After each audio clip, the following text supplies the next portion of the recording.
അധികം സെലിബ്രേറ്റ് ചെയ്യപ്പെടാതെ പോയ പ്രണയ ജോഡികളാണ് റിയാസ് ഖാനും ഉമ റിയാസും. തങ്ങളുടെ മനോഹര പ്രണയത്തെക്കുറിച്ച് പല അഭിമുഖങ്ങളിലും നടൻ വാചാലനായിട്ടുണ്ട്. ഇപ്പോഴിതാ താനില്ലാതെയായാൽ ഉമ എങ്ങനെ ജീവിക്കണം എന്നതിനെക്കുറിച്ചുള്ള തൻ്റെ കാഴ്ചപ്പാടും തങ്ങളുടെ വിവാഹം നടന്നത് എങ്ങനെയാണ് എന്നും റിയാസ് ഖാനും ഉമയും സംസാരിക്കുന്നു. ഹാപ്പി ലൈഫ് ഹാപ്പി വൈഫ് എന്ന ടെലിവിഷൻ ഷോയിൽ പങ്കെടുത്ത് സംസാരിക്കുകയായിരുന്നു താരദമ്പതികൾ.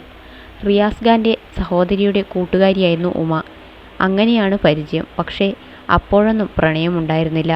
ഒരിക്കൽ റിയാസ് ഖാൻ പങ്കെടുത്ത അതേ സിനിമയുടെ ഓഡിഷന് വേണ്ടി ഉമയും എത്തി. നേരത്തെ അറിയാം എന്ന നിലയിൽ സംസാരിച്ചു തുടങ്ങി.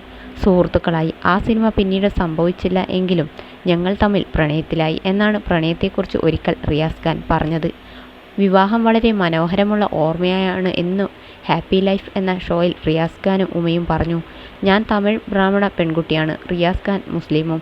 പക്ഷേ എന്നിട്ടും വിവാഹവേളയിൽ ഗുരുക്കൾ ഹോമകുണ്ഡത്തിനടുത്തിരുന്ന് മന്ത്രങ്ങൾ ജപിക്കുമ്പോൾ അതിനോടെല്ലാം റിയാസ് സഹകരിച്ചു എന്ന് ഉമ പറഞ്ഞു.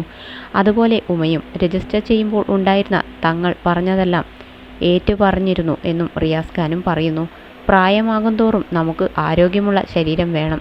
എനിക്ക് ഉമയുടെ കൈപിടിച്ച് ലോകം മുഴുവൻ ഓടി നടക്കണം എന്നാണ് ആഗ്രഹം. അതിനുവേണ്ടി ആരോഗ്യത്തോടെ ഇരിക്കാനാണ് ഞാൻ എന്നും പറയുന്നത്. ഞാനില്ലാത്ത കാലത്ത് ഉമയ്ക്ക് ആരോഗ്യമില്ലെങ്കിൽ ആരും ഉമയെ നോക്കില്ല. മക്കളെയൊന്നും പ്രതീക്ഷിക്കാൻ പറ്റില്ല. ആരും ഉണ്ടാവില്ല. ഉമ തന്നെ അവളെ നോക്കേണ്ടി വരും. ഞാൻ മരിച്ചുപോയാലും ഉമ ആരോഗ്യത്തോടെ ജീവിക്കണം. ഇതൊരു ഇമോഷന് വേണ്ടി പറയുന്നതല്ല, അതാണ് യാഥാർത്ഥ്യം. അത് മനസ്സിലാക്കണം എന്നാണ് റിയാസ് ഖാൻ പറഞ്ഞത്.